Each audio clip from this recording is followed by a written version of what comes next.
Hi, it's Christina with the Sisyphean Journal. I dragged out my old video editor because I wanted to be able to show the screen, and I don't have the same flexibility with the old one as I do with the new one. Today, we are looking at the November 29th, 1926 abortion death of 25-year-old stenographer Mary Moorhead. Mary was the last known victim of this woman.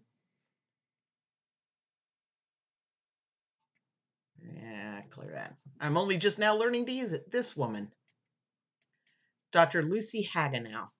Um, Hagenow began her criminal career quite a while ago, beginning in San Francisco. Her first known death there was in 1886, a young woman named Louise Dirchow. In 1888, she was connected with three more abortion deaths.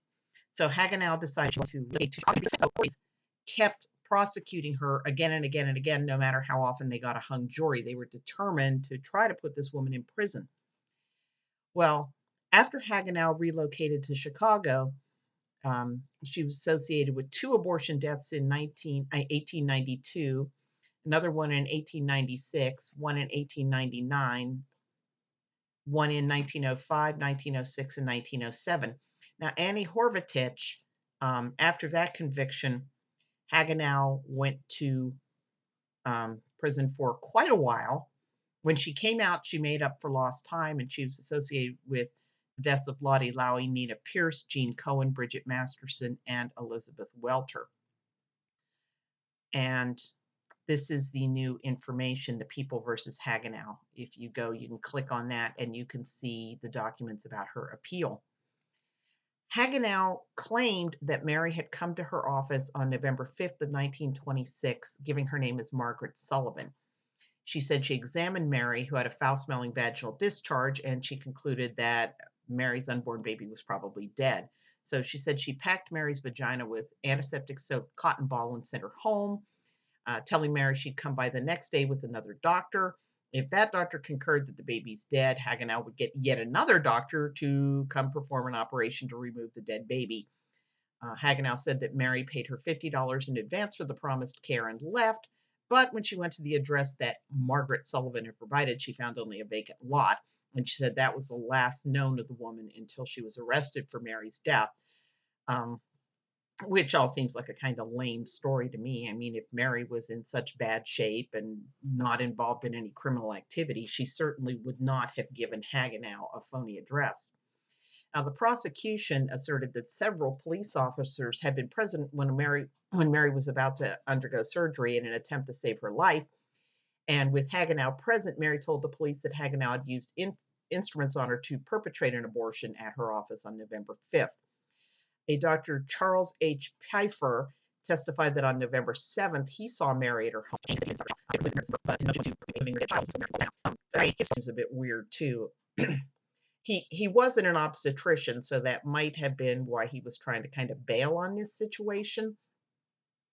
But, if she was in that bad a shape, why didn't he admit her to the hospital? Well, it could be because he thought if an abortion had taken place, and that really was a problem with illegal abortions. Either self-induced an abortion or had undergone an abortion at somebody else's hands could, get into a lot of trouble if the woman decided to implicate them. Um,